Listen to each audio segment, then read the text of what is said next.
Why is it that all of these ancient civilizations have tales of these giants? Shaquille O'Neal wears a 22. Yep. They found a 29. Ruslan. Scientists still baffled from giant human skeletons up to 10 feet tall decades after initial discovery. All right, I heard about this from the Sunday Cool podcast, and I wanted to bring it to your attention because this is crazy. I found out some new information regarding giants. Nice. Oh, yeah, you showed me this. Dude. Did I? Yeah, and that's the thing. Quit showing me stuff. Okay. Quit talking to your wife outside of the podcast. Yeah, I'll stop showing you stuff. Hey, we should go back 15 seconds and let you re-deliver that opening line. Why? So when I cut Giants! from this, we're not all talking over each other. Oh, okay. That's fine. We'll figure it out. Giants. I want to talk to you about giants. Whoa. Have you heard of Lovelock, Nevada? No. Well, it's a place in Nevada. Yes. You pronounce it Nevada? What do you say? Nevada. What? Okay. Las Vegas, Nevada? Nevada. Wow. Nevada. Nirvana. Cave. I love that she's just cave. hanging out with a baby And I there. think they found That's amazing. Well, they found it or discovered this cave in the old Western times.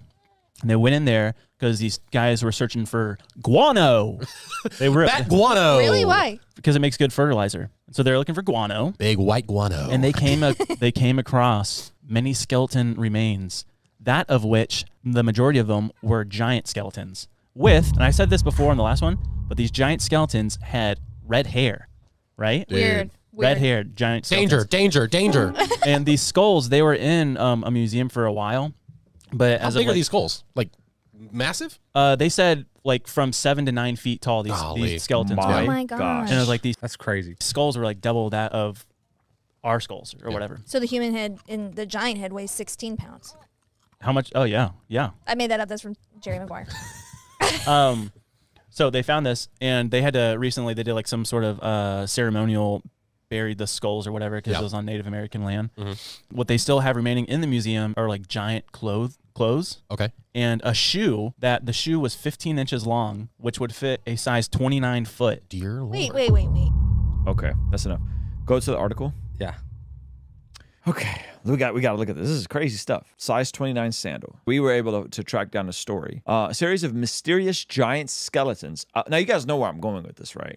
Y'all know where I'm going with this, right? A series of mysterious giant skeletons up to 10 feet tall, reportedly discovered in and around Nevada caves last century, dubbed giants of Lovelock, are still baffling scientists.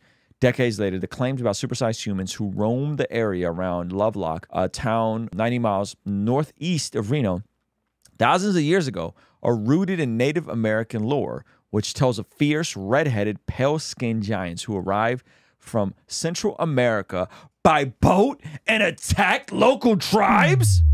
Bro, this is craziness. After years of war, the foreign invaders were chased into a cave and slaughtered en masse, according to stories passed down by indigenous people. Despite these guys being tall, apparently the natives still annihilated them. Dozens. So there's dozens. This isn't one or two. This is a one-off. Dozens of giant skeletons were reportedly found in the cave.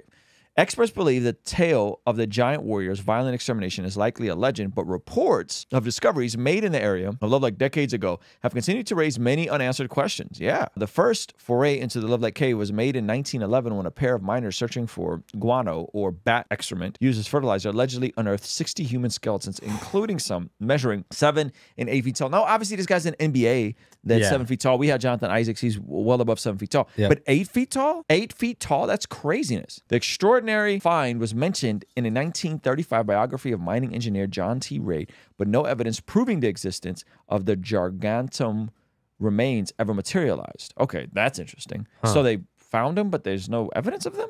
Yeah, I guess the miners just kept it pushing. That doesn't make any sense. However, 2 subsequent excavations that were carried out in 1912 and 1924 brought to light thousands of ancient artifacts, among them a well-worn sandal measuring an astonishing 15 inches in length, which is the equivalent of a modern-day size 29 shoe. For comparison, retired NBA star Shaquille O'Neal, who stands 7 foot 1 inches, wears a 22 shoe. So what they have now is not these bodies, but just the shoes of these bodies, allegedly. Shaquille O'Neal wears a 22. Yep. They found a 29. Imagine like a bunch of dudes bigger than Shaquille O'Neal walking around. Yeah, pretty big. Radiocarbon dating later placed human bone fragments and plant materials found in the cave between 2030 BC In 1218 BC, another surprising discovery made inside the Lovelock Cave was a handprint embedded in the rock face that measured twice the size of an average human palm.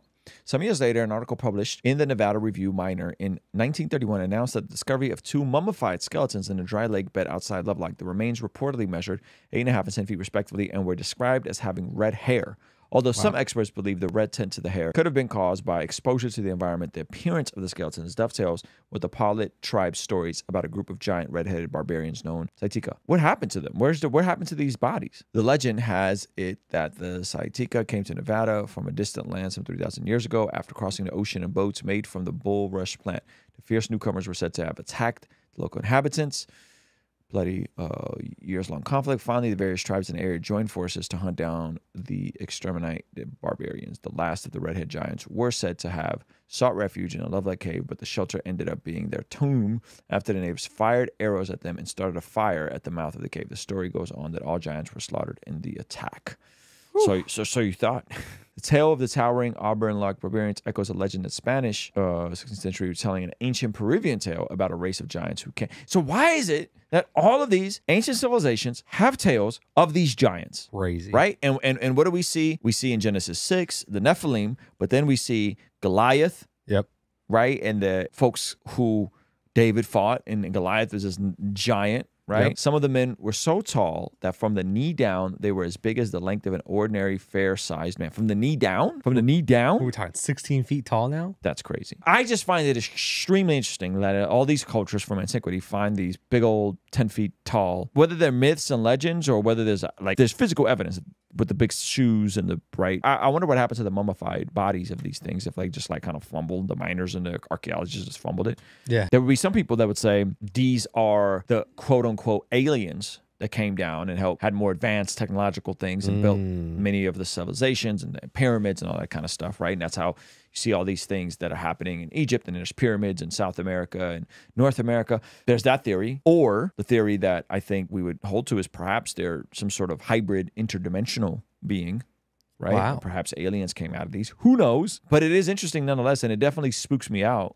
that this stuff keeps being found and the Bible keeps being confirmed to be true. Yeah, it's not nothing, as I say.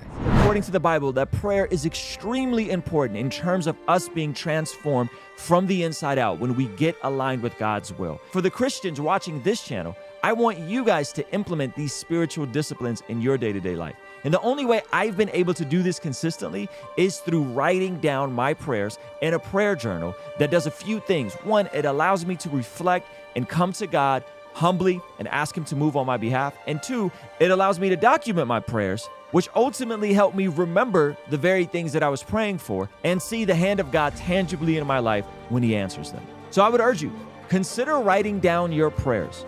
It could be in a blank notebook. It could even be on your phone. Or you could check out the one I personally designed and used from my own quiet time and spiritual discipline that I think will be a huge blessing. It's the exact structure and system that I've used for years to pray and be more consistent in my spiritual disciplines. You can pick yours up today by clicking the link in the pinned comment below. All right, I'll see you over there. Peace.